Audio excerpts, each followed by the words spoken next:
নমস্কার, জয় মা তারা, জয় শিব শম্ভু।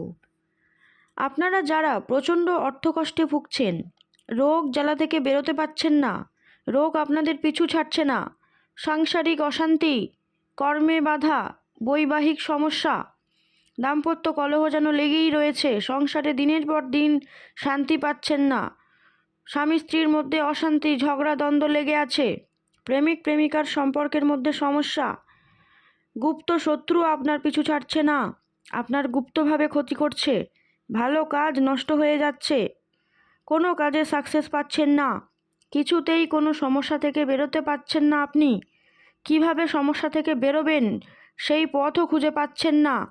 সেই সকল ব্যক্তিদেরকে আমার মা, বাবা, ভাই, বোনেদের উদ্দেশ্যে বলছি, কামাখ্যা দেবীর মন্দির থেকে প্রাণ প্রতিষ্ঠা করা হয়েছে এই সমস্ত কবচগুলি, যেগুলি কিনা আজকের এই অমাবস্যাতে আমার অনেক মা, ভাই, বোনেরা আমার কাছে অর্ডার দিয়েছিলেন।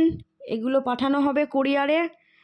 আপনাদেরও বলছি, আপনারা যারা এই সমস্যা থেকে মুক্ত হতে চান, সমস্যা মুক্ত জীবনযাপন করতে চান, সুস্থ জীবনের অধিকারী হতে চান, তারা অবশ্যই আমার সাথে যোগাযোগ করবেন। জয় মা তারা, সবাই ভালো থাকবেন, সুস্থ থাকবেন। মা তারার কাছে, শিবশম্ভুর কাছে আমি আপনাদের সবার জন্য এই কামনা করি।